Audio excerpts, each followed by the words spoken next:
Easy and சிம்பிளாக குக்கரில் குலையாமல் 1 kg chicken biryani எப்படி செய்யலான்னு பார்த்துடலாமா? ஃபஸ்ட்டு ஒரு ப்ரெஷர் குக்கரில் 2 டேபிள் ஸ்பூன் அளவுக்கு எண்ணெய் சேர்த்துக்கோங்க. இதில் எல்லா ஸ்பைசஸும் சேர்த்துக்கோங்க.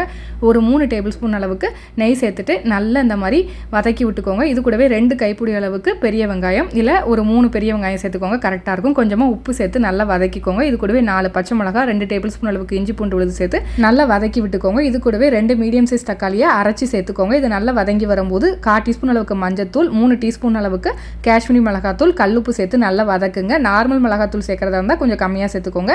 ஒரு கைப்பிடி அளவு புதினா இலைகளை நல்லா அரைச்சி சேர்த்துக்கோங்க. ஒரு கைப்பிடி அளவு கொத்தமல்லி இலையை நல்லா கட் பண்ணி சேர்த்துக்கோங்க.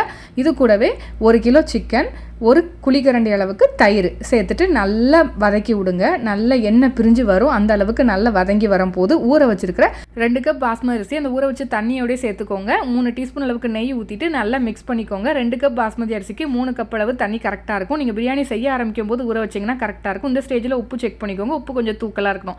இப்போ க்ளோஸ் பண்ணிவிட்டு ஒரு 5 நிமிஷம் மீடியம் ஃப்ளேமில் வச்சுக்கோங்க. இன்னொரு 5 நிமிஷம் நல்ல லோ ஃப்ளேமில் வச்சு குக் பண்ணி நேச்சுரலாக ஏர் ரிலீஸ் ஆனதுக்கப்புறம் ஓப்பன் பண்ணிங்கன்னா குலையாமல் சூப்பராக செம்ம டேஸ்ட்டான சிக்கன் பிரியாணி கிடைக்கும். ரொம்ப ரொம்ப சூப்பராக அப்படியே ரோட்டு கடை ஸ்டைலில் இருக்கும். கண்டிப்பாக ட்ரை பண்ணி பார்த்துட்டு எப்படி இருக்குன்னு மறக்காமல் கீழே கமெண்ட் பண்ணுங்கள். இதே மாதிரி ஈஸியான ரெசிபிக்கு நம்ம சேனலை மறக்காமல் ஃபாலோ பண்ணிக்கோங்க. எப்படி சூப்பரா?